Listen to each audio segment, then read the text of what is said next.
down 3. Tonight is Wednesday, September 22nd, 2021, and it's the Fantasy Finish Line podcast. We're going to be talking about Week 3 of the 2021 NFL season.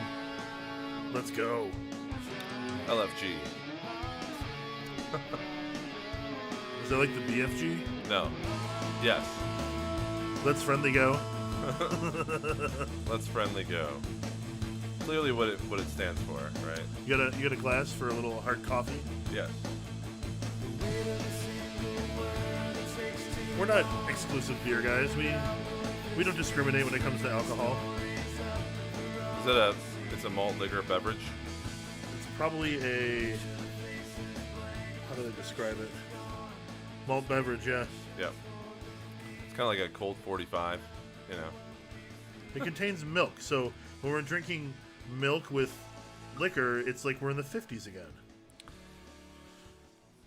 Well, I always enjoy your company here on Wednesday night at 9 p.m. Central, which is something I always say to my friends. Yes. Yeah. So cheers to this coffee/alcohol keeping us awake through this wonderful fantasy broadcast. Cheers. Yes, I am Jason Evans. This is the Fantasy Finish Line podcast. Joining me, as always, is Mr. David Biggs. David, thank you for, once again, being here for the show. You're in 2 weeks in a row now. Congratulations. That's great. I think it's been many more years than that. Yeah. It's an Iron Man streak waiting to happen. So last week we went over Week 2. We did pretty well about what we had to say about Week 2, I would say. We'll get to some of that later in the show. But I hope you are all enjoying your fantasy football seasons so far. It is 1 week longer than normal. So have you taken that into account yet when it comes to what your long-term plans are for the season? I don't think you take it into account. It's just like bye weeks. It's just like injury-prone players. It's just like just got to roll with it. It's just going to happen, and there's nothing that is going to change. I mean, on your end. It's certainly likely that there will be slightly more injuries and maybe slightly more chaos if the season goes longer. However, that's not anything that we can actually predict with any kind of regularity. We got to get you some stickers on your laptop, Dave. No, I'm looking at the camera feed, and your computer is just too boring. I'm anti. Mine's a little active, I admit. I'm anti-stickers. It's a little active on the electronics. But I have the Pabst Blue Ribbon giant sticker right next to the Pabst Blue Ribbon can, and it's good framing. Good for you. Yeah. Good for you. Anyways, I have stickers on my cooler, but I think the laptop is, it's a sticker-free zone. Sacred. What is sacred? Sacred? Yeah. Is it like salmon? No, it's like a secret. It's like a toilet? A turlet? Sacred are no fun. Okay, so we are drinking, of course, the Pabst Blue Ribbon hard coffee, which we had last week, and we were slightly accused of being blasphemous, but I don't care. It has alcohol in it and caffeine, and it's 9 o'clock at night, and I'm not young. I could use a little boost. Well, the show, we're only saying it's drinkfive.com, not like what we're drinking five of. Drink 5 beer exclusively because we're snobs. It could be orange juice with pineapple.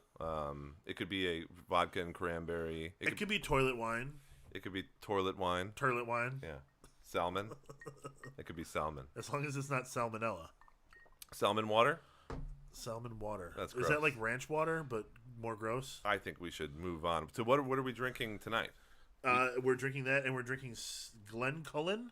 Yeah, I think it's Glencullen, the 10-year Scotch. So that is part of a bet, which we will get to soon. Well, why don't you go over that now, since it was week 2 stuff. We can drink a draught and discuss what our over-unders were last week. Yes, so if you listened to us last week, we, at the end of the show, I believe, brought up some players and talked about the performances in week 1 and put up a stat line for week 2. So, Dave, you had Matt Stafford under 24 points, and he put up 18.22, which was 278 yards, 2 touchdowns, and a pick. You had Jalen Hurts over 21 points, and he just snuck by it with 21.8. 190 passing yards, 82 rushing yards, and a rushing touchdown. Yeah, very, very close to that, but I know he's going to rush for 75 yards plus like almost every game. Yeah, so. He's an RB1 plus a bad quarterback. You had Damien Harris. That's right. Under 10.7 points, and his spectacular touchdown run put him over that mark.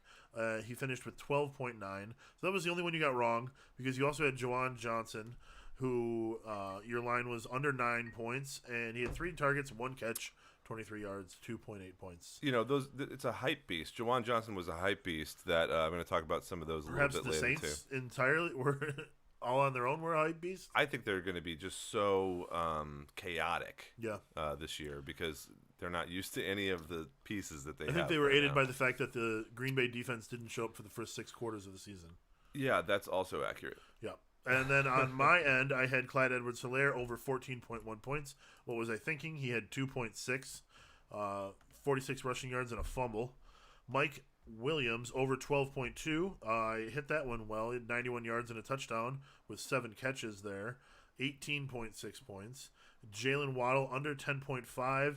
He only had 5.8 points because he had 6 catches for 48 yards and a fumble, but 8 targets. So I think that Waddle is definitely a guy to keep looking at on that team as someone who's going to get a lot of looks. Because 8 targets is a lot, although there's a lot of chaos going on in Miami right now. Perhaps we'll touch on that in a bit. And I had Chris Manhertz over 3.0 points. I don't know. You know, you could have set that line at 1.0 and it wouldn't have hit because he had 1 target and 0 catches. What's my secret whiskey weapon? Yeah. Your Manhertz. Well, you know, you can do the same thing to me next week, for example, sure. And then you can also pull out a secret whiskey weapon. I look forward to it. Yeah. So that was a 3-2 victory on you for the first bet of the year, and we redeemed it immediately, which is very unlike us. So I did pick up a bottle of Glencullen. We should have had it featured on the table. Maybe it will magically appear at some point during the podcast, so that we can show it off. But yeah, cheers to that one, Dave. I think that it's a fine scotch, and I enjoy what we've had of it so far. So, you know us. If you've watched us before, we like to place bets. If you have any suggestions for fantasy football related bets or things to wager upon, then please suggest them to us. I'm not saying we're going to go with it, but I'm open to suggestion. Yeah, we like wagering. I think that's an accurate remark as well. Yes. So forgive me. I was just tweeting about our show from our little Drink Five guy. We do recommend checking out drinkfive.com if you're not already interested in that website or have seen some of our contributions that we get from our regular contributors, like Sean Foss, who writes a rookie report column, generally comes out on Wednesday or Thursday. Always something to check out. And we have Tad Bukowski, who writes the confidence picks. We have Troy Maples right now, who's doing some early line betting. Yeah. And we have Matt Cochran talking about survivor pools, and Jim Hutchins writing about waiver wire picks that usually comes out on Monday or Tuesday morning. We've got your rankings. My rankings every week, and then Jason has a great article as well that goes over all of the crazy statistical goings-on that happened in the previous week, coming out on each Monday usually. So all sorts of content, more to come. If I'm on top of my stuff. If maybe it comes out on Monday, depending on if he was watching the football game on Monday night or not. Yeah. But yeah, so cheers to me winning that particular matchup. I'm sure that bets will be up and down all season as they always are, and that's the nature of things, really. That's how bets should be. So let's talk about some of the big stories from the week. Are you cool with that? I am. I like what you did there. That's for all of us who can read your notes. That's 2 G's. So first of all, we have Rick Stroud, who's a Bucs reporter, tweeted out this morning at like 10:30 a.m. I was just coming out of a meeting and I saw this tweet out. Again, we have to have a whole podcast about what guys to follow, because you can get information before any of the news outlets have it if you just are paying attention to some beat reporters from the various 32 NFL teams. He said that Antonio Brown was put on the reserve COVID-19 list. That means that he has to have 2 negative tests 24 hours apart, according to the league COVID rules, in order to start in Week 3 against the Rams. And that's for anybody who's even been exposed, right? Like when they use the contact contact tracers. That's whenever they get put on the list, they have to have that. And being put on the list doesn't mean that you've tested positive. I believe that's correct. I don't have it in front of me, but that whole team is 100% vaccinated according to the league information as reported by the team itself. But inconsequential to what we're talking about specifically, which is that because Antonio Brown tested positive, which Adam Schefter later confirmed, he probably won't be testing negative over the next 2 days because it will take a little bit longer generally unless he's on the very tail end of that, which is unlikely based on the constant testing that they do. Right. So I would assume, based on anecdotal and personal experience from friends and family, that it will probably take until next week for him to be able to come back into the fold and be able to play live snaps. So something to watch closely. It would certainly raise the floor for the other receivers. Interesting thing this year is that since they have Antonio Brown, Mike Evans, and Chris Godwin out there, sometimes one of those receivers is not having a great game. They end up being used as a decoy or either on purpose or inadvertently, right, through Tom Brady's offense. And I think Tyler Johnson may see a good amount of snaps if Antonio Brown isn't out there. I mean, Brady can't throw the ball 60 times a game. His arm will literally fall off. Yes. And Tyler Johnson did, in Antonio Brown's absence last year, put up some good games. So that could be an upside sneaky play if you're having issues with people that are put on IR. I know Jarvis Landry, Jerry Jeudy. There's a lot of guys that you may have started that are on IR right now. I wouldn't discount that sort of option because they're playing the Rams this week. Mm-hmm. The Rams have one of the best secondaries in the league, so they're going to be put on Mike Evans and Chris Godwin. They are going to be trying to shut down those the best of the best on the Bucs. Tom Brady is smart enough to know where his other guys are. As long as they are running the routes and they have a good week of practice, then Brady will look their way. Yep, that's good advice. And we'll likely hear Antonio Brown's status on Friday or Saturday. I don't think they're going to try to get him up against it. They're playing on Sunday afternoon. I don't think this will be like a waiting until 3:25 p.m. thing because they're probably going to have those tests going much earlier in the morning. Well, he has to pass 2 tests within 24 hours. So if he doesn't pass a test the day before... No, 2 tests 24 hours apart. Okay, so if he doesn't pass a test the day before, then he can't play the game anyways. So I would assume because it's Antonio Brown, we would know if he passes a test at any point between now and like the day before the game. Based on his Instagram? Yeah. So, if he passes, he'll be really excited, say, hey, I only need one more right before the game starts. But if he doesn't, 24 hours before the game starts, if he doesn't pass a test, then he's not going to play. Maybe. I just think statistically that the odds are way against this being a game that AB is going to play in. Right. Let's for now just basically count him out. I have no problem with that. I think that's logical.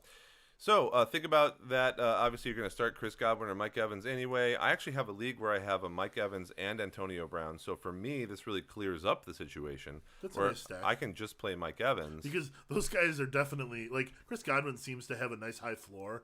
But those two, Antonio Brown and Mike Evans, the floor is sub-basement. Like either one could have 28 points or 2. 2.8. Yeah. So it's nice to have one not there. I have a feeling Mike Evans is going to have a much bigger game because of AB being gone. Second item I thought was interesting is Justin Fields is officially the starter for the Chicago Bears. I believe that we were predicting that we got that week 3 Justin Fields. Well, he's only the starter because Andy Dalton is not healthy. Sure. So Andy Dalton sidelined from a bone bruise on the knee that he incurred in week 2 against the Bengals. But it doesn't really matter why someone starts. If Justin Fields does a good job, Andy Dalton is no longer the starter. I think so. Now, unfortunately, Justin Fields has had some issues. He almost gave away the game after he went in with the lead that Andy Dalton and the Bears had generated against the game last week. There were some mistakes that he made. You're going to expect them, but he has to play well to keep the job, or else they will put Andy Dalton back in, sit him back with the clipboard for the rest of the year. It is fun to see Justin Fields out there. He's a running quarterback, not like a Lamar Jackson, but someone who is going to run 10 rushes that are designed for him per game. So it will take a little bit of that away from David Montgomery. Do you think so? Mm-hmm, absolutely. See, I get the feeling that David Montgomery's production can go up maybe not his carries, but his production can go up because the defenses are going to have more rushing threats to worry about. Sure, if it was Michael Vick and what's his face back in 2000. Oh, and like Shady McCoy. Yeah, but I mean, this is not an established threat. Or I guess whoever was on the Falcons. It's not an established threat. I was talking about. You're right. It's not established at all. So I think that what it will do, first of all, is give Montgomery less carries during the actual football game. But you're right that if they're able to put this together in a cohesive relationship, that it could end up being good for Montgomery. I just don't think that people are going to be scared of Fields off the bat. You're right. I don't think they're scared, but I think that they're going to prepare for it because you have to give players the benefit of the doubt that they can do the things that they've been drafted to do. You don't have to. Well, as a defense, when you're watching film and you're preparing for the week, you have to, in my opinion. Just because if they end up doing the thing that they do, then you're prepared for it. If they can't do it, then you're already a step far ahead of them. Well, it remains to be seen, but what I do know is that he will be rushing, 5 to 12 times per game. Sure. And so the immediate impact, really wasn't great. I think it was 10 rushes for 31 yards, which is it's garbage. I mean, I think he's a rookie quarterback that has a lot to learn, and they made some mistakes, and they weren't assuming he was going to start anyway in that game. I wish that they took an approach like the Ravens did with Lamar Jackson, where they would rather design an offense around the quarterback rather than take the quarterback and insert him into the offense they've already created. Well, conjecture, especially conjecture centered around the Bears' offense, is probably not something to involve ourselves with. Yeah, I mean, it's no wonder why I can't stand that team. They're going to run. They're going to run their offense, and it'll be slightly different with Fields, and they'll have some designed runs. But it's not going to be Lamar Jackson and the Ravens. Yeah. They're not going to change everything for Fields. I know. Do you think that a team should? I think when you draft a quarterback, that the idea behind the draft is for him to be the focal point of the offense, that you have to make concessions with your offensive play calling and add things on that are specifically for him. Yeah. Now, to what volume of the calls that is depends on the team. Whereas the Ravens went full tilt, I don't think that the Bears play that kind of pinball, is all I'm saying. Yeah, and the Bears invested more draft capital in Fields than the Ravens did in Lamar Jackson. Yeah, I mean, the Bears regularly invest large draft capital now on quarterbacks that don't work out because they don't give them the room that they need to grow. Exactly. But for the fantasy purposes of this year, I do think that there's some dependable targets that you'll see a lot more. Cole Kmet as a safety net. He's a great tight end. Jimmy Graham as well, but he's not really playable based on the volume that he'll get. Darnell Mooney is someone that he appeared to favor as a target in the game when he came in last week. And so a lot of people are super hyped on Mooney. I already think Mooney is a WR2 for the Bears is a good option. So I think Mooney propels himself into an every week starting flex position with Justin Fields as the starter. Oh, that's interesting. I like that. Allen Robinson should be very good with Fields as well because the offense should be more dynamic. There was a pass that I think Robinson should have caught. I didn't watch the whole game, but I believe that it was put right where he could catch it, and he didn't. So I think they just need more chemistry and relationship with each other. But I think those receivers are going to benefit more than Montgomery. Now, I know that you don't necessarily share that opinion, but I don't think that a rookie running quarterback can suddenly support an offense of 4 fantasy production players. So I think we're only going to end up probably with Mooney and Robinson, and everyone else will kind of fall to the wayside until they can design plays properly. Yeah, that makes a lot of sense. But the level of variability here and the level of chaos is through the roof because it's the Bears, because it's a rookie quarterback, because the play calling on the Bears offense already wasn't something that was celebrated. So we'll see. I think we've both added our opinions into that, but it's a watch and see situation. Justin Fields could easily be a top 15 quarterback. It was obviously a huge pickup in Superflex leagues on the waiver this week. And I think that he has just as much a chance to be the number 25 guy as he does the number 6 guy this next week. It's the expectations are high for him, certainly here in Chicago, but anything could happen. And really, I wouldn't be surprised at any outcome aside from if he were to pass for 4 or 5 touchdowns. Yeah. But even, Trubisky had a few games like that. Yep. We are taking questions, as Jason put in the chat, and for those of you that are listening on a podcast afterwards, we usually release the following day after the broadcast live on YouTube. Please go ahead and send us any questions that you might have on Twitter, or Jason at drinkfive.com, Dave at drinkfive.com. Those are places that you can reach us easily. We would love if you subscribe to the YouTube channel and smash the like button on that video right now. It helps us out, and we're going for 100 subscribers this year. We just started the videos recently, and so we'd love to reach that point.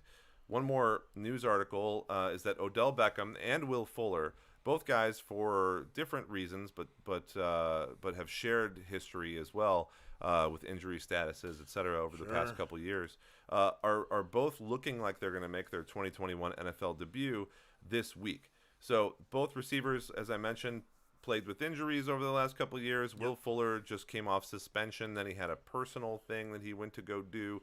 I was actually having a conversation with somebody this past weekend over a fire about Will Fuller, the fact that there's that possibility. We know nothing about the guy, that maybe he wanders off on a personal issue, never comes back again. Like, these things are not unheard of in the NFL. Sure, he's going to go on a spirit quest. Yeah, I mean, what's Will Fuller's spirit animal? Probably like a gazelle or something that gets hurt a lot, but is like really athletic with little tiny legs, little stick leg gazelle. Yes. But they're going to come out this week and probably both play. And so my question is, even though they have had all those issues, they are still guys that have WR1 upside. They're not old receivers. They're still fast and are very good at catching those long passes into the end zone. So do we think that either has the potential to be a rock star this season on Miami or on Cleveland, even just for a stretch of several games? Or are those players that you're going to avoid with all of your heart and not even pick up if they're on the waiver wire? Well, I have both of these players on different rosters. Okay. So being that we're on like 7 or 8 yeah, leagues, it's pretty inevitable, especially with guys that you could pick up cheap late, or like Odell, he keeps falling in drafts. Mm-hmm. With Jarvis Landry out, he's on the IR now for the Browns. Mm-hmm. I think that Odell is definitely going to have a lot of targets. They're going to be playing the Bears this week. So the Bears, one of their biggest weaknesses is that nickel corner. So if they can put Odell in the slot, which isn't his main position, he's more of an outside guy. But with Jarvis gone, if you can throw Odell in the slot, he could really feast there. He could play really well. I have this dream that Odell. It's kind of a daydream that Odell could have like 11 targets, 8 catches for 120 yards. If he plays in the slot, I see a high conversion rate there. If he plays outside, I could see 11 targets, but he may only catch 5. As for Will Fuller, he's got Jacoby Brissett throwing in the ball this week. I have no idea what's going to happen there. Mm-hmm. I would not start Will Fuller this week. I do endorse starting Odell Beckham this week, though. But you think both still have that upside available depending on the pieces surrounding them and their situations game to game. When Will Fuller is right, he has the highest, as high of an upside as any wide receiver in the league. We've only really seen him excel with Deshaun Watson. It's true. However, but that was his only quarterback in his career. Yes, he takes off until he steps on the field with Jacoby Brissett. Yeah, he takes off and burns the safety and just give him the ball. Yeah, I mean, this in my group of guys where we talk about gambling a lot, we're talking a lot this week about how this is like a trap game for the Raiders. John Gruden is has only won like 30% of his games when he's 2-0. So this is kind of a trap game for the Raiders. It could be something where the Dolphins are able to succeed just because the Raiders can't get out of their own way. So I don't want to necessarily put a lot behind that, because this is certainly a different Raiders team than we've seen. They've beaten 2 very quality opponents this week. They beat the Ravens, who turned around and beat the Chiefs, and they beat the Steelers, who had beaten the Bills in week 1, and the Bills we know are a good team as well. So the Raiders have 2 very good wins under their belt. It's hard to believe that a team like Miami can give them too much trouble, but it does feel like a bit of a trap game. Yeah. So they have they're highly credentialed by proxy. Yeah. They probably are they probably have the most quality 2-0 team. So I agree. Let's go Odell Beckham, and it's interesting when we talk about those guys that can have that high upside game. When I look at where Odell is in the rankings, I'm not 100% sure where he lies in the ECR in the expert consensus rankings. Okay. But I do know. So again, our rankings are going to be available. If you want to see Dave's rankings exclusively, you can only get them on drinkfive.com. He is one of the experts listed on Fantasy Pros. However, when you go to Fantasy Pros, you can't just look at a guy's individual rankings. You got to go to their website, or sometimes some of those guys do not, provide that at all. Yeah. Well, so I currently have him as far as week 3 ranked as number 98 in wide receiver, but that's only because he hasn't actually been given the green light to go. He's just practicing. Sure. So he's 79 is his ECR at the moment. So I feel like I think a lot of people are ranking him similarly. Well, he'll move up as the week goes on, but he could find his way all the way for me to like a 40 something. Maybe even a high 30-something if he's healthy and ready to go for the Cleveland Browns, which makes him a flex or WR3 receiver on your fantasy team. And I agree with Jason. If Jarvis Landry is not there, and he is going to be out this week, then Beckham could end up being the go-to guy for that offense, especially because the Bears are actually pretty decent at rush defense, all things considered. They're going to have to air the ball out a little bit in Cleveland. Yeah, I mean, that's Cleveland's strength is running the ball right now. So it's strength on strength and defense there. So it's going to be up to, what's his face? Mr. Baker Mayfield. That's his face. That's his face. Sweet. Well, a little break, a little whiskey break. Would you mind pouring me a little extra? I got you here.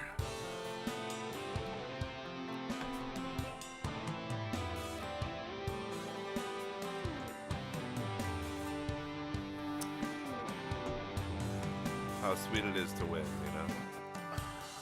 I suppose you get to sit with it on your side. All right. Since you're the winner. We're all winners here because we just get to drink it. It's a Glen Cullen.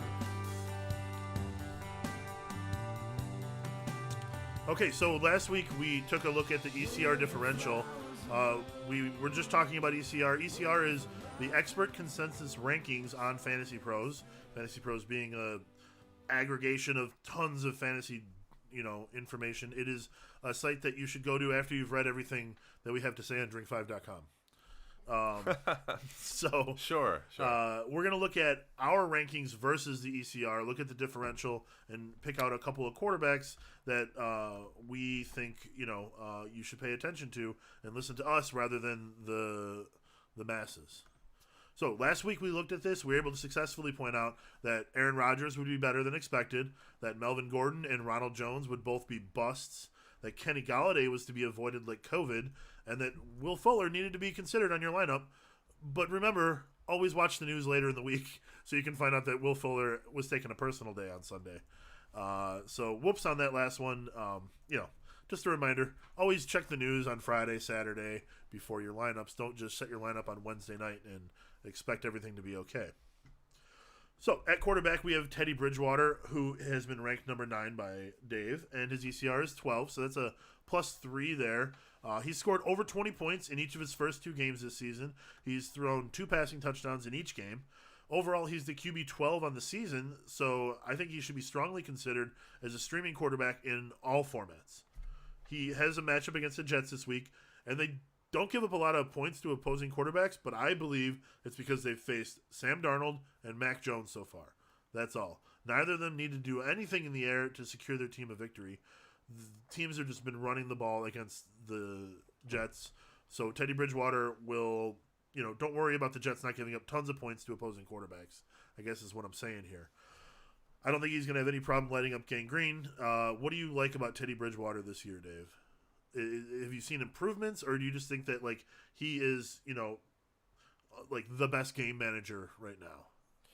Bridgewater hasn't had that many chances to expand his quarterback vocabulary and stay with the team for a long period of time, with the same offensive coordinator. That's a good point. And so he's sort of been Jay Cutlered in that way. He was always like a very highly rated prospect when he went to Minnesota, and obviously the crazy injury that he incurred has been an issue for a while. It's a life-threatening injury will certainly change your career. So I think personally that he's a quarterback that could stick around in the NFL for the length of his career, which might be 10, 12 years.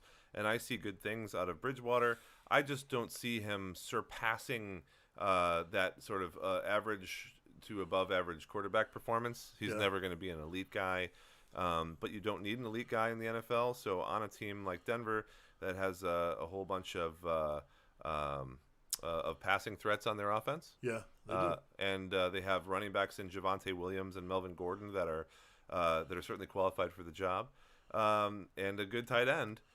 He only needs to be an average quarterback to propel them to victory. Yeah, I mean, maybe in a few years we'll be talking about the Teddy Bridgewater line as the line of the minimum that you need to get to the promised land. But I think at the moment he's certainly above that line wherever we've landed on it lately. I know we've left Andy Dalton in the dust.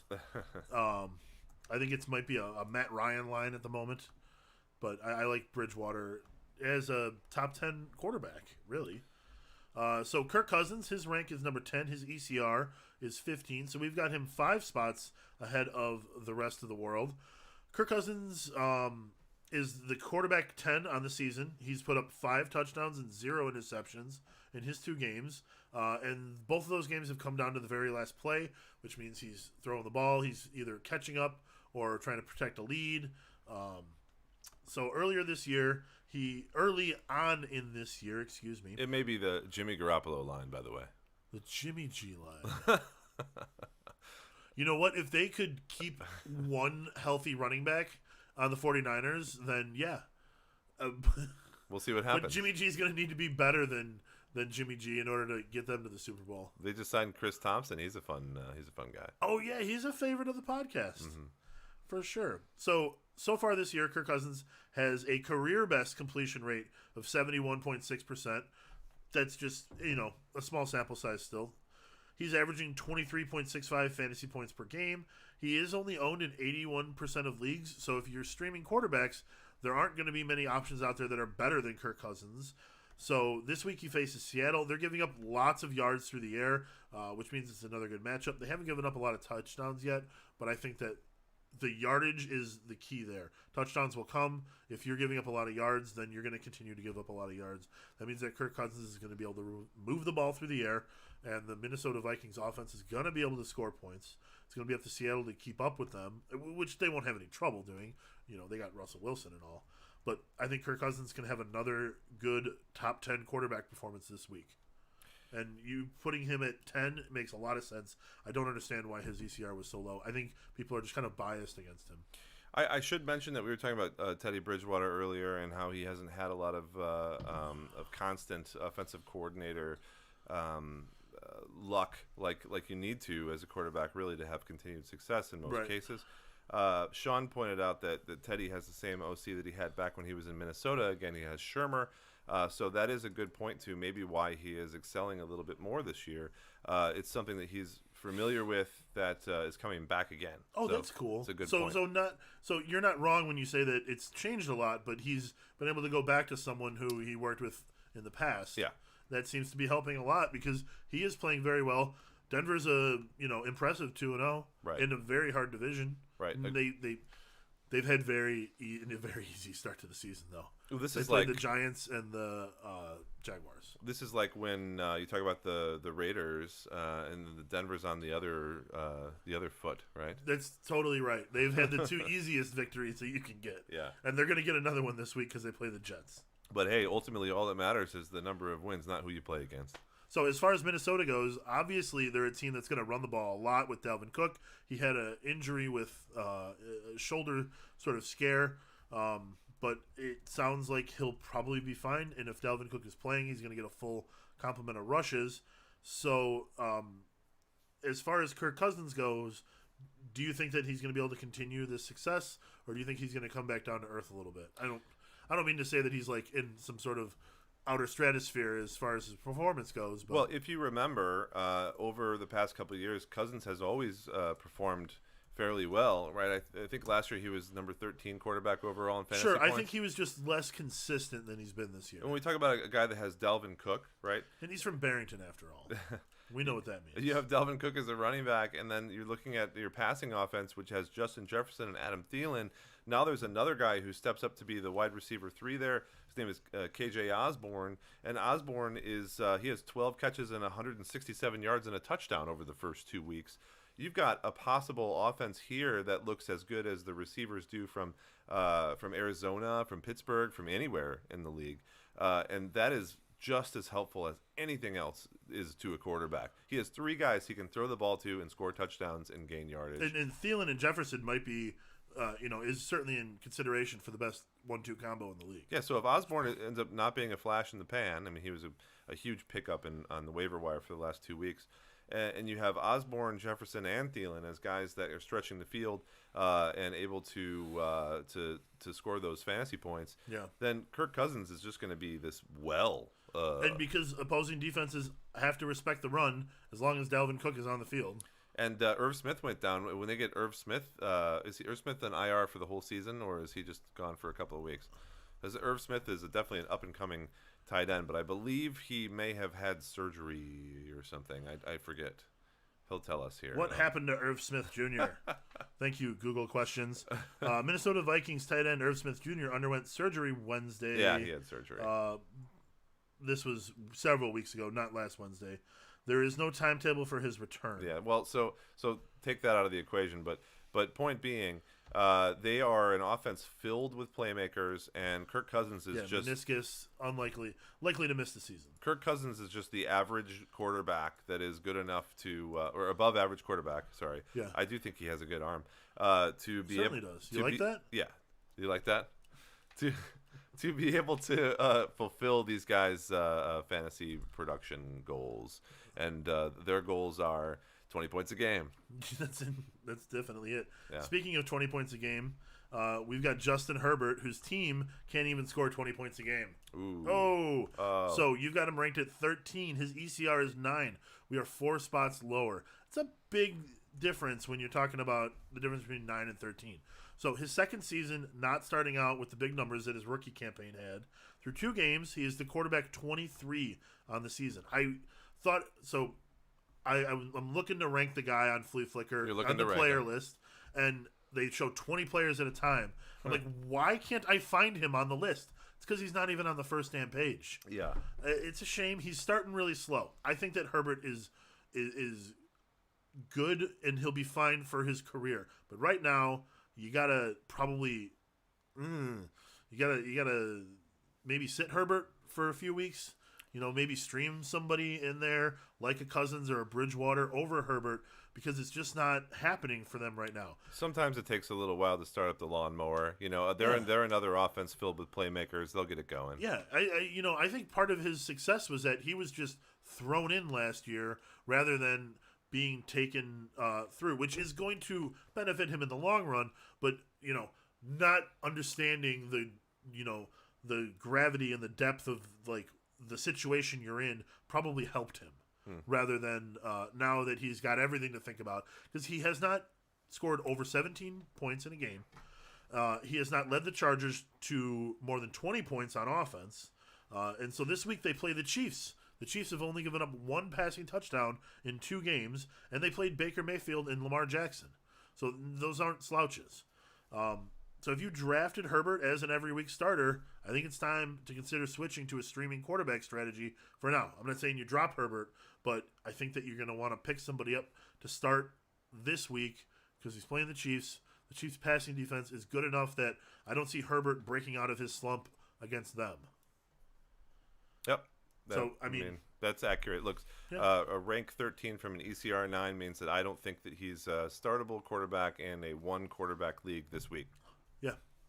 So again, head to our website and check out Dave's rankings. He is doing a passable to a good job to a great job, really, ranking all the players each week. I know that in week 1 you were in like number 35, and there's like 200 more experts now, I think.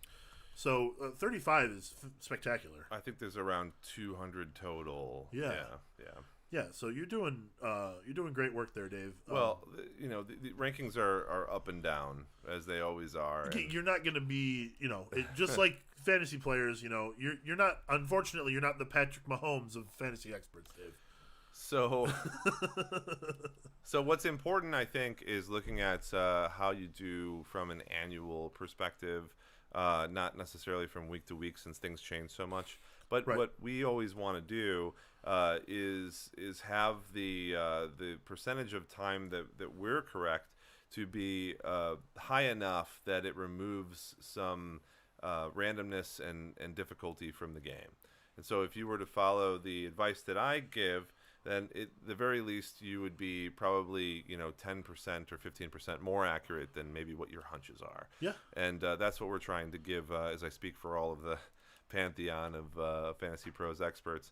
That's why the ECR is a great tool, because you can just go there and look at the ECR, the expert consensus ranking, which is the amalgamate of all of the rankings, and compare that to what you are thinking, and then understand that as a baseline you are higher or lower on that player. Then you figure out why is that. Yeah. So I think we'll continue to examine different positions throughout the year where there is like a noticeable difference between us and the ECR, and why that is, and what we are seeing maybe that the rest of the public isn't, or just isn't considering. So again, go to our website, check out Dave's rankings. You've been really great about getting them up early in the week and updating them throughout the week. So cheers to you on that, sir. I think you deserve a whiskey break. It's this Tuesday night whiskey club. Or sorry, Wednesday night whiskey. It's been a long week already. It's like Sunday night football on Thursday night. It's Tuesday night whiskey on Wednesday. You know what's fun about some of my leagues? I have 2 leagues that pick waivers on Thursday morning. Okay. And I have 6 that pick them on Wednesday morning. Okay. So it's nice to kind of have that break. Right, you don't have to do everybody at once. Because I remember in the past. But you have to remember tonight to do waivers. I remember in the past, at one point I was playing like 11 leagues or something, and they were all on the exact same night. Oh, that's rough. So you're like, all right, it's 7 o'clock, time to do waivers. For 4 hours. I'll be in bed around midnight. It's fun stuff, though. It really is. Oh, boy. Well, thank you for that Wednesday whiskey waiver. Oh, yeah, it's great. And if you need more waiver advice, because maybe your team picks tonight or your league picks tonight, we have Jim Hutchinson. I'm going to just keep butchering it. It's the... Right? It's Jim Hutchins'. It's Jim's waivers picks. It's pick 5. He has a problem with S''S. That's fine when it's appropriate and grammatically correct. My last name is... we both have names that end in S's, so we're used to it. Yes. But you shouldn't have a problem with it. You have experience. You have direct experience with this S' business. I do. Yeah. So just to give you a little taste, his 5 picks this week was Cordarrelle Patterson, Carolina defense, Sterling Shepard, James White, and Rondale Moore. See, I would add maybe Osborne, maybe Quintez Cephas, but if you only got 5, it's difficult to put those guys up in that top bracket. So, go to a lot of websites where they're like, here's the waiver wire picks. There's 70 of them. Right. What are you going to do with that much information? Well, information is good. We're not trying to start any misinformation or disinformation. That's not what I'm campaign. saying. I'm saying sometimes too much information makes it much harder for you to make a decision. This is called the drinkfive pick 5, and that's exactly what he did. Yeah. No false advertising here, folks. And I don't even think we gave him the name before he wrote the article, which is even better. So let's talk about some stardom situm. I only have a couple guys I want to mention. Some of these are hot takes, so you don't have to agree with them. Yeah, we're going to get you guys out of here early this week. Maybe. I think it's impossible to do a podcast that's not an hour and 15 minutes, but we'll see. But start 'em, sit 'em. I'm going to start with running backs and do some wide receivers. And I've got a start and a sit that I have a lot of information that I want to relay. Okay. And then a couple guys that I just think belong to that category as well. And I'll let you comment, of course, on everything. But for those specific guys... Can I comment on your comment? Yes. Well, we should stop it somewhere. Okay. Yeah. You can't get too meta. So I want us to start Chase Edmonds for those who have him on your squad. He's ranked running back 20 on my rankings. This is half PPR. Edmonds is going up against Jacksonville. If that's not enough to start him, I don't know what is. Right. But I have more. So the defensive unit there is in poor shape this week. He is, in fact, Edmonds is the 20th highest scoring running back in fantasy points so far with 22.6 total. So the appropriately ranked RB20. I mean, I didn't rank him there because he's the 20th. I know. But then I looked and he was, and I was like, oh, that's convenient. These right? things just happen sometimes. Well, there's a difference, and there's a whole podcast we could do about projecting and predicting performance versus ranking. And so the terminology that we use when we say he's ranked 20th, for me, it's more of a prediction, but I do kind of tend to center it a little bit too with the, with how everyone else is seeing things. If you go too far left of center, then you tend to get a little chaotic. Yeah, you'll be right on a couple things only. Yeah. So it's hard to tell which of those you're going to be right on. Right. And so his usage has been consistent in the receiving game so far. He's had at least 4 receptions in each match. He is the 1A to James Conner's 1B. James Conner has been getting sometimes a reception or 2, but mostly carries in the game, and he has been pretty lackluster so far. So Edmonds has been the guy who's had the better statistics. He has notched at least 75 all-purpose yards in both weeks 1 and 2. That along with the 4 receptions that Chase Edmonds has had per game at least. The Jags are currently allowing 25.1 points in half PPR to opposing running backs. So it's not tough for me to predict, and I'm projecting all these guys with specific fantasy points. I'm predicting 81 yards and a touchdown for Edmonds this week, which is a total of 16.1.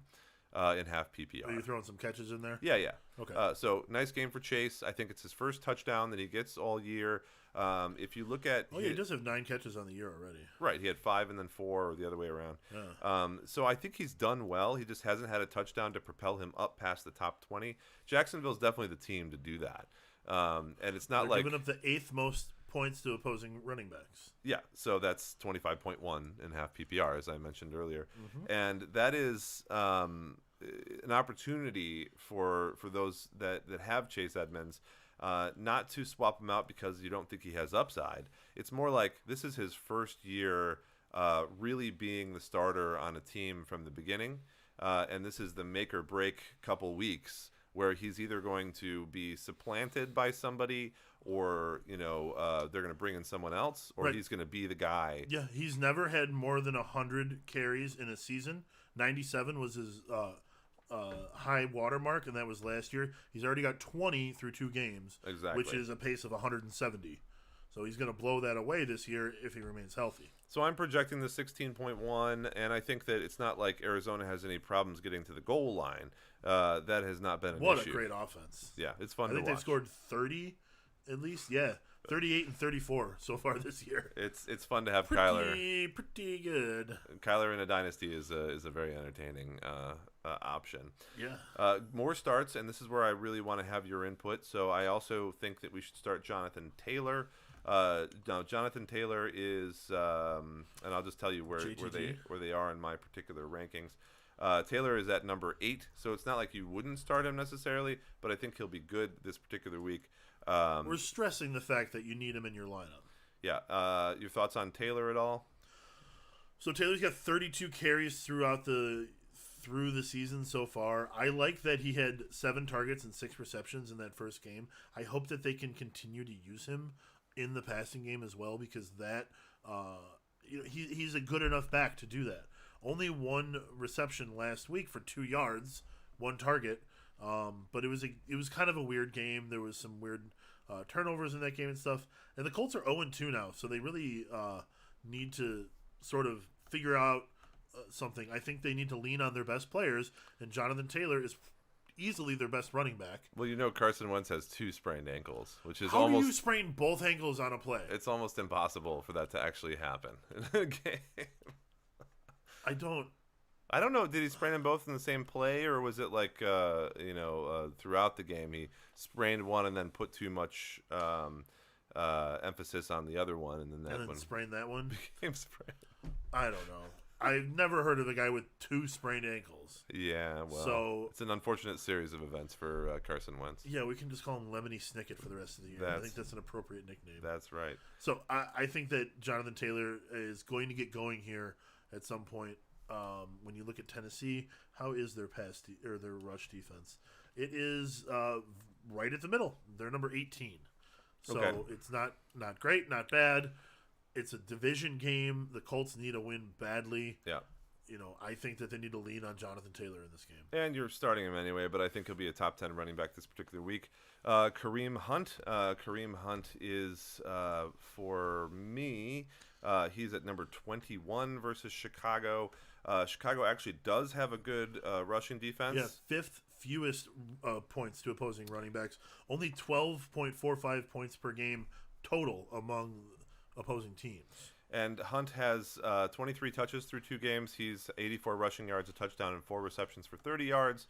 What I think will happen in this particular game is that they end up with some passes to Hunt because Landry is out and because they're going to still utilize those running backs, but they might not utilize them in the way that they have versus other teams. So that's always been Hunt's game. He only has 4 catches on the season so far, so that's a bit worrisome to me as far as actually using him in the passing game.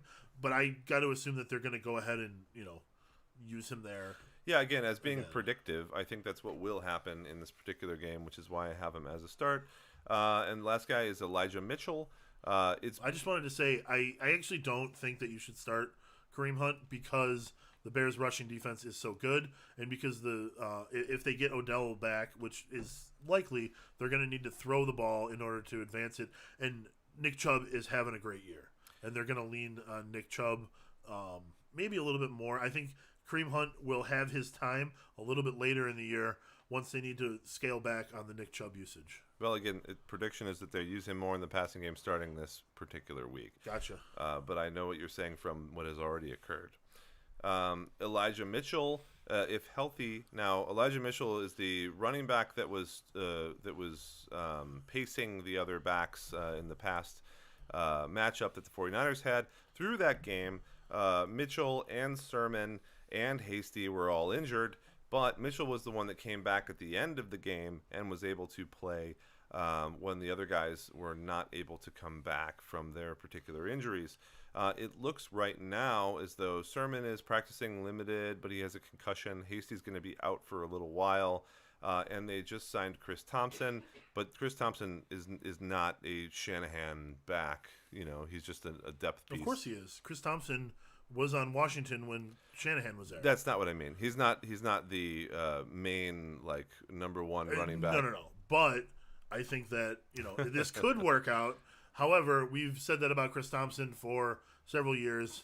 Yeah. It's probably like a courtesy signing where we really need help. You really need a job.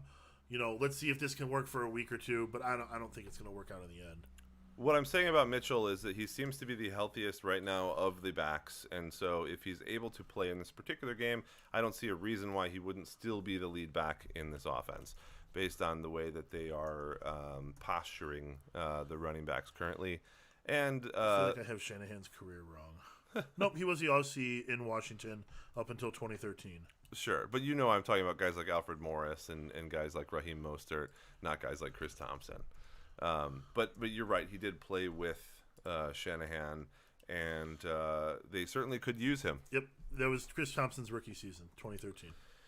Bam, my memory isn't total shit. We do have to speed up a little bit on these guys, so let's do a little more of a lightning round on the Moore starts. Let's do it. But a guy to sit, and again, this is somewhat of a hot take because everybody loves him, but I don't really see the love personally. Well, you're not going to tell people to sit bad players. That's Tyson Williams, who's ranked 24 on my rankings. Williams, of course, of the Ravens, who his claim to fame is when Gus Edwards and J.K. Dobbins were both taken out for ACLs. Yeah. Which is very unfortunate for the Ravens in and general. whoever the third guy was, I forget his name. Third guy. There's 3 running backs on the Ravens that I don't think so. got knocked out. The other guy was a defensive back. Okay, there was 4 total. There was 3. Well, he tore his Achilles, I think. Isn't Trenton Cannon still around? Is that what you're talking about? Let me check the depth chart. Well, regardless, Williams now is running with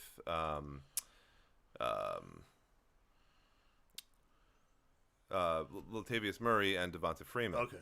And those are the 2 guys that they've picked up. So the point is, Williams is going up against the porous Lions defense. That's why he's so hyped up everywhere right now. Both Elijah Mitchell from the 49ers and Aaron Jones from the Packers were able to pick apart those. Justice Hill was the other running back. Oh, okay. Yeah. So you're right. So all of them, Yeah. The entire room. leaving the rookie. It's like the entire room getting COVID, except they had torn ACLs instead. So Elijah Mitchell and Aaron Jones were able to pick apart the Detroit defense over the first 2 weeks of the season, which sounds great on paper as a matchup for Tyson. But I have to be contrarian with this because both weeks he struggled in key situations as a rookie. Week 1's blown coverage, which was very apparent, led to the strip sack on Lamar Jackson. Yeah, they where, lost the game because where of the that. Raiders won the game. And week 2, he had a goal line fumble that was luckily recovered by his teammate Devin Duvernay. If he hadn't been recovered by Devin, then that also may have led that game astray. Yeah. And so it's not like the coaches aren't paying attention here. Something interesting about Baltimore that those people that are in the know are aware of is that they follow the numbers. They are definitely a numbers team. They'll do whatever the statistics say to do in whatever situation that they're in, regardless of whether personal opinions are. I don't know. Just last week, that 4th down play. If there's a 50-50 stat thing, then they'll. Okay, it was 60%. They had a 60% chance to win if they punted, and they had only a 33% chance to win if they missed it. I'm just saying they're a total Moneyball team. Of most, yeah, they are. I totally agree with you that they are about as Moneyball as they come. But even in football, like in baseball, I feel like some of these Moneyball teams are going to go with the numbers 100% of the time. In football, there's still a little bit of gut in there. Sure, but my point is that they are, as Steven would say, truthiness. Is most dependent on statistics as anybody is in the NFL. And so because of that, when they look at these things that are happening with their rookie as opposed to the veteran guys with pass protection, with ball protection, I don't see him continuing to be the lead back. They know better than that. They have these guys on their team, but Latavius Murray and Devonta Freeman are not guys that have gotten to know the playbook, that have been on that team in the offseason. Yeah. And so as they develop more of a relationship and chemistry with everyone else on the squad, as those veterans are able to learn the playbook better and be more comfortable with Lamar Jackson, they are going to be the guys that protect Lamar Jackson, not Tyson, not Williams. I just don't see it. So he doesn't have the pedigree for every down back. I'm projecting a disappointing 73 yards total. Now, that is still good for him, but no touchdowns, only a couple of receptions, leading him to 8.3 fantasy points. It's not good for a flex spot, not on my team. More sits, I have Devin Singletary, Jamal Williams, and J.D. McKissick. Care to comment on these possible sits? So you will be tempted to start Tyson Williams because he's playing Detroit, because Detroit just gave up a huge game to Aaron Jones. I say go with what you said, Dave, and be the smarter team. Go with the statistics. Keep him on the bench. I have no opinion on those other guys, honestly. They're all kind of at the back of most of the benches. J.D. McKissick is annoying because I have Antonio Gibson on the team, but Gibson's still getting catches, so it is what it is. I have no problem with sitting those 3 guys. Wide receivers, I have a start for Jamar Chase. This is an interesting one as well. He's ranked WR27 in my rankings on Fantasy Pros. Chase has flashed these big play abilities with good performances over weeks 1 and 2 for a total of 30.8 fantasy points. That makes him wide receiver 14 overall. Did you know that? I did not know he was that high. Now, when we talk about Jamar Chase in the offseason, everyone was just anti-hyping the guy, saying he can't catch anything. There's issues. Well, to be fair, he wasn't catching anything. Nah, it's honestly, like, people. But that's an example of what you were saying earlier. That was people basing their opinion on what has already happened rather than projecting what will happen. Not only that, but a lot of the beat reporters, and people that go to the practices, etc., they don't get to see all of the things that occur. Right. They get to see the open parts of practice, etc. But he's obviously been very good during weeks 1 and 2, and normally going up against the Steelers' defense, a team that I like but try to remain impartial about, would be a major problem for young receivers. Very impartial over here. I am impartial. I just like the logo. Sure. That's why I bought a Subaru. It's very close. There you go. There's 4 stars. What can I do? I thought about getting some kind of decal that goes over the existing logo. That's the Steelers logo instead of. Anyway, I'm sure that exists. So going up against the Steelers defense would usually be a major problem. They have a good secondary. They have some great pass rushers. Puts a lot of pressure on the opposing quarterback. But recent injuries that all happened during the Raiders game of all times. What a horrible game for us as the Steelers. We had tons of injuries. You may be impartial, but they're still us. Again, I'm just poking at you, dude. Continue, please. Tons of defensive injuries, and we had Alu, who's going to be out for a while with a fracture, and T.J. Watt, who's ranked lately one of the best players in all of football, who was injured. That's huge. That's, but he won't be gone all year. No, and Joe Hayden also was out and may still be out for this week. So those are some really high-profile defensive players on that defense that make it more palatable to start a guy like Chase.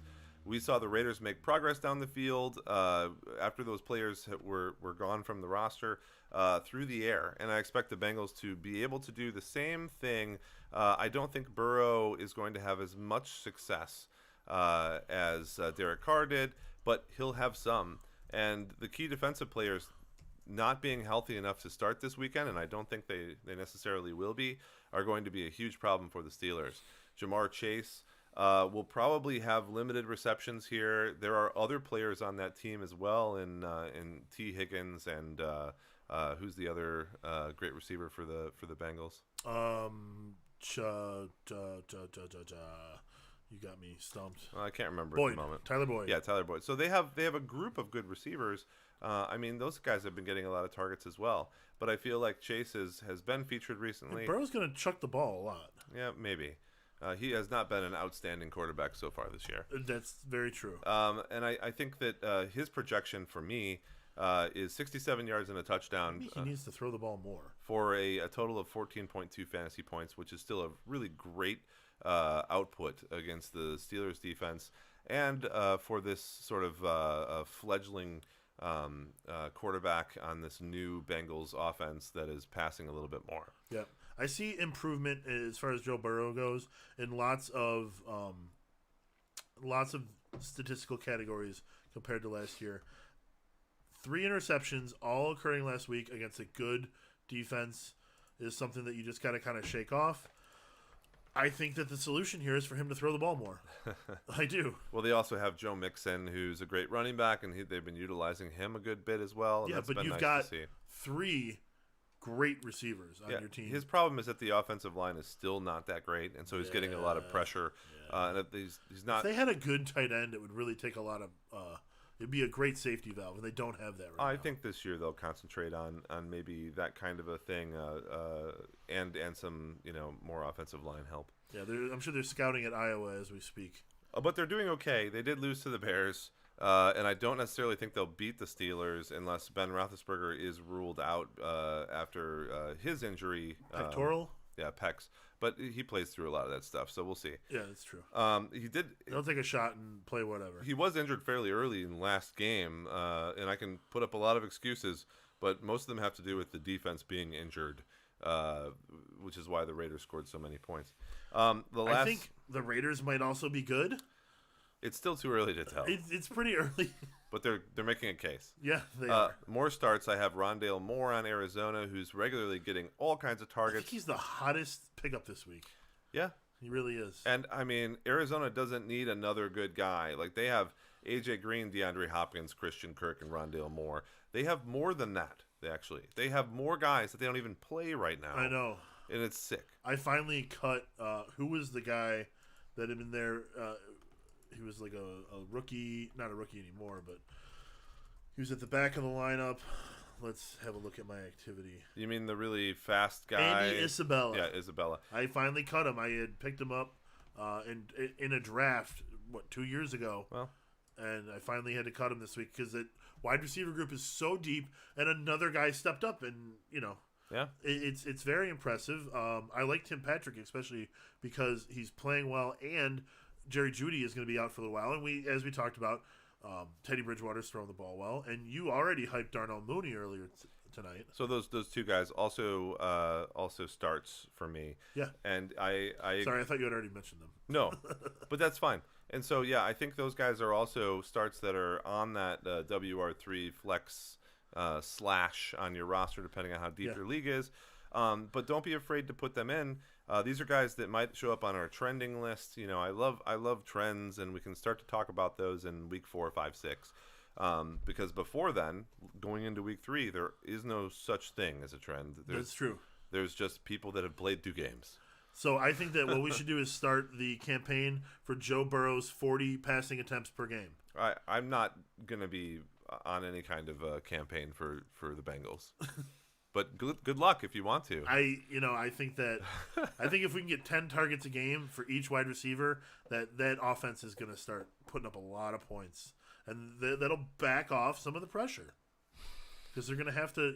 If he can get the ball out quickly, that's all it takes. Well, you tweet the Bengals, man, and you see what happens. At Sin Bengal, I don't know. I actually don't know. I've never tweeted them. Yeah, I've never found a reason to tweet the Bengals. I'm sure that really I can find Joe Burrow on Twitter and be like, "You should throw the ball more," and he'll be like, "Yeah." Sharp uniforms, that's all I can really say. Seriously, some of the best uniforms. Although, like any team, they'll pick an alternate uniform and ruin everything. Yes.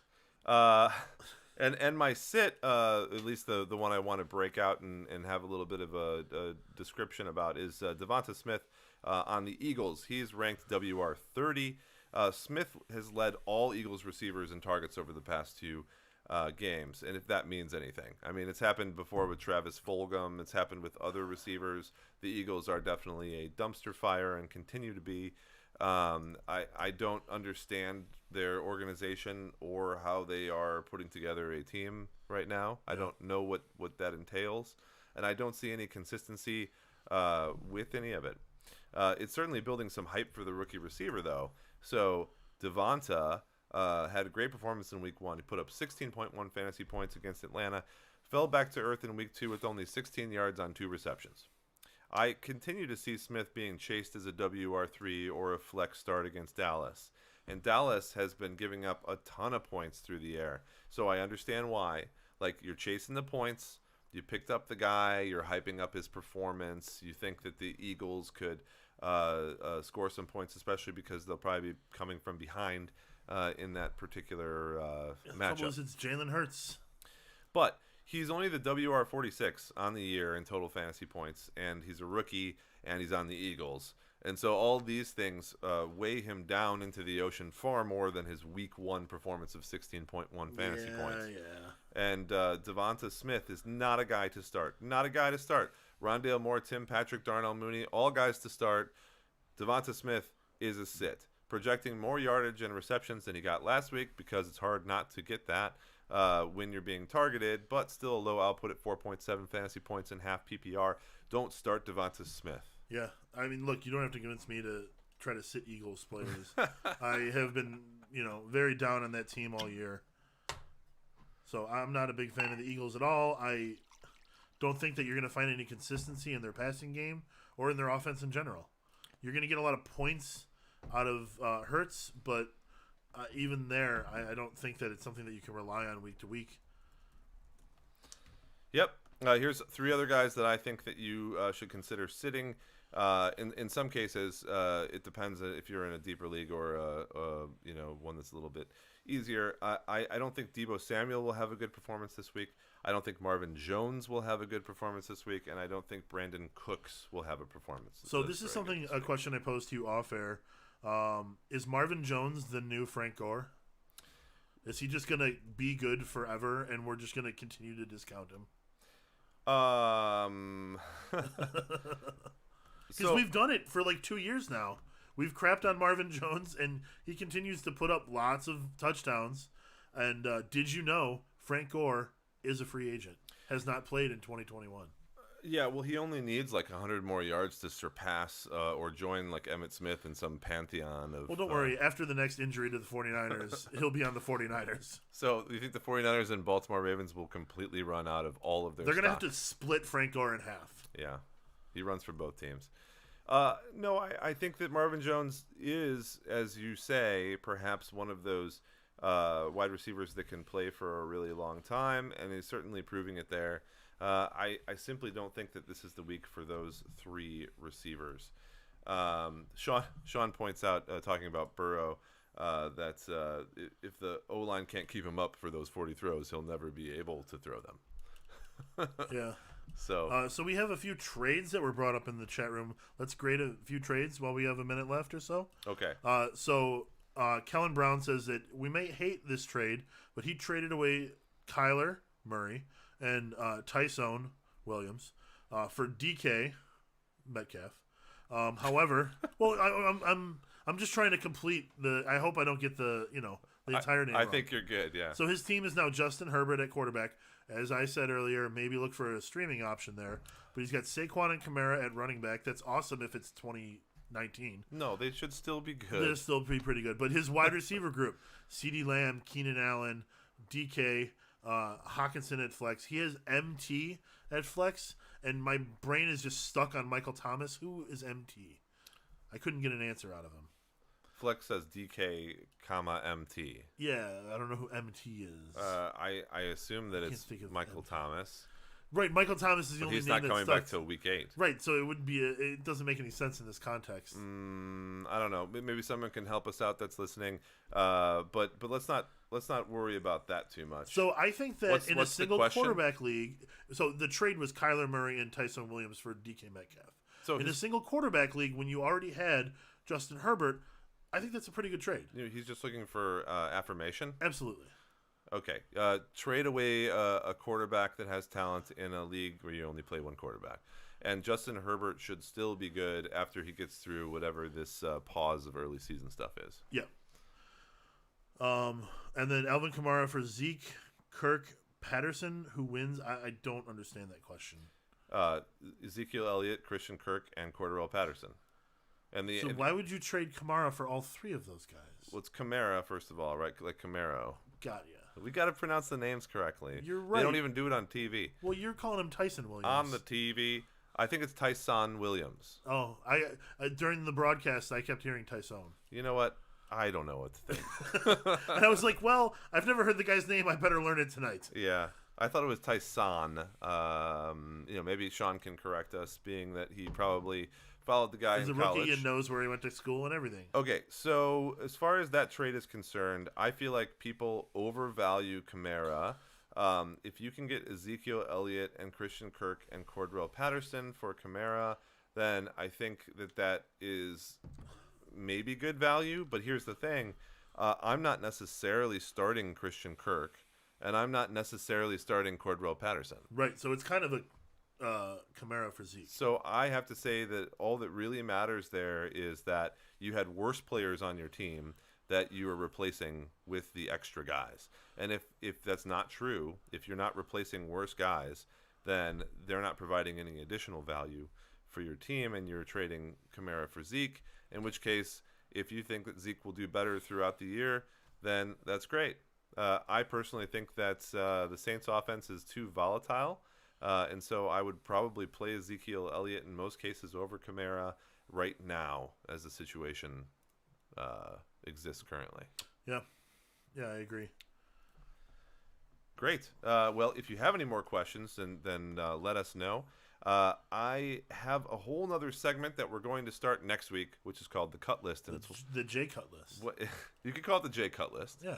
That's one of my favorite segments we of did it the last season. year. I really liked it last year. My favorite things to talk about are trends and the cut list because people really hang on to the players that they love for too long, even when it's way overdue for them to be cut. I agree.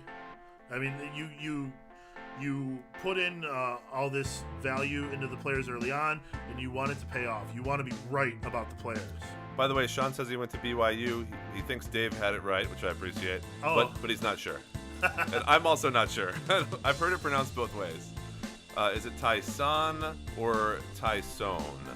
But we're spelling it right with the apostrophe and everything. So Mrs. Williams will be happy. We will definitely pronounce it correctly. Well, thanks to everybody for listening in tonight. Jason, do you have any parting words for the audience? I'm going to look up the pronunciation guide really quick. He's not on there. Well, I'm going with Tyson, like the chicken. Yep. All right. Well, cheers, everybody. Make sure you follow us on Twitter. Make sure you subscribe on YouTube. Give us a review. Smash that like button. I hate saying that. Don't smash it. Just click it. You don't have to say anything. No one's controlling you. Drink five, everybody. Cheers. Drink five, and good luck this week. Cheers.